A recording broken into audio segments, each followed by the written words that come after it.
Number 22. A cube has an edge length of 68 inches. Okay, so I'm going to start. Got my cube here. I'm going to draw it out. And sometimes I read the whole thing, but this one I'm drawing it as I go. Okay, so I've got a cube with edge length of 68, and because it's a cube, I know that every edge is going to be 68. Okay, a solid sphere with a radius of 34 inches is inside the cube, such that the sphere touches the center of each face of the cube. Okay, so let's draw this.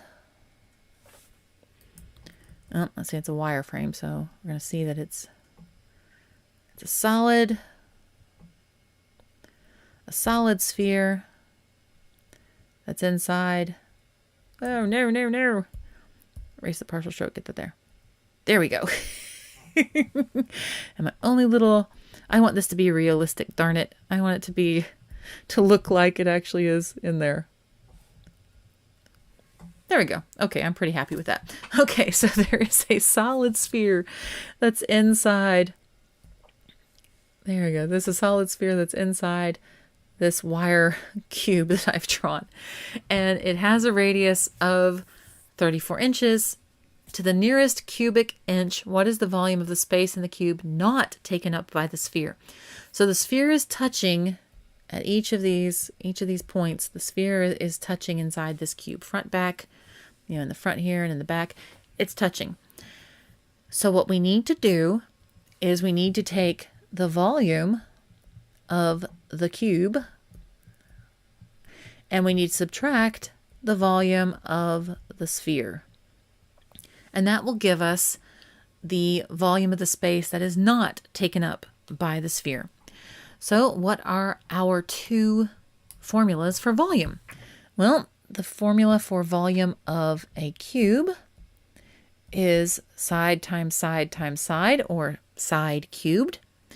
And the formula for the volume of a sphere, this is the oddball. The cube is pretty straightforward. And then the sphere is 4/3 pi r cubed. And anytime that pi gets involved, then I want to look at my options over here, what my answers are going to be, to see if I need to leave it in terms of pi or if I'm going to be multiplying it out. And none of these have pi in the answer.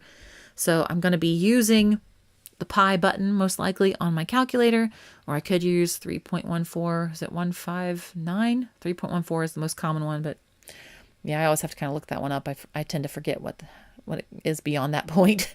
But using the pi button on your calculator is the best, I think, way to do it in these problems. But we're going to be using that pi button to get an estimate to the nearest cubic inch. That's what they're requesting, to the nearest cubic inch. And so at this point, we just need to make sure we are inserting the correct numbers and that we're doing this math correctly. So first, volume of the cube. So that's s cubed. And we're subtracting volume of the sphere, which is 4/3 pi r cubed. S cubed, we are told each edge length, each side is 68. So 68 cubed minus, I'm going to put this in parentheses to make sure all this stays together, 4/3 times pi, and we are told the radius is 34 inches, which is nice. They didn't have to tell us that. We could have figured that out on our own, because like if you view this like it's a hollow sphere, so you can see the radius inside it, then that radius, it's touching both sides. So it's going to be half the width of the cube. The cube is 68. Half of 68 is 34. So they've told us that. I should have written divided by 2 equals 34. Shame on me. So it's half of it is 34. But they told us it's 34. That's just a piece of extra information in case you get a problem where they don't tell you what the radius is. In this solution, I would not put it past them. So the radius is 34. And this, my friends, is when the calculator comes out in force. So 68 cubed is going to be 300. And I'm taking up so much room that I can see my next problem there. Let's move that out of the way. 68 cubed is going to be 314,432. And my 4/3 pi 34 cubed. I'm going to do the 34 cubed first. I'm just doing this the old-fashioned way. I'm not using parentheses or anything. I'm just doing them so I can write the numbers here for you. 34 cubed is 39,304. If you multiply that by 4/3, you're going to get 52,405.3 repeating. And then if we multiply that by pi, we get approximately 164,636.21. Okay, now honestly, I'm really surprised that this number is not up there as one of the options.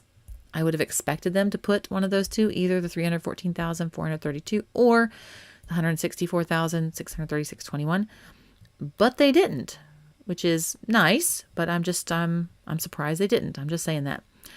Okay, when we subtract these, we are going to get our answer, and that is 149,795.79.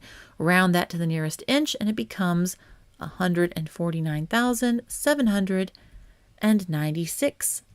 And that is A. There is our answer. Yeah, just make sure we know our volumes. They do provide formulas on the SAT, but I like to view those formulas that they give us there as reminders if we forget, or if we're get stressed on the day and we're like, oh, I know that. Look at the formulas. But if you know them, it saves you a little extra time not having to look it up and look at the reference. Time is always great on the SAT. All right, so that is 22. A is our answer. Hey guys, it's Alyssa, and if you're looking for more SAT or PSAT help, go to mathwithalyssa.com. You can get over 25 hours. Yes, 25 hours of test prep, including math and reading and writing. And there's dozens of practice questions, downloadable study guides, you name it. Links to everything in the description down below.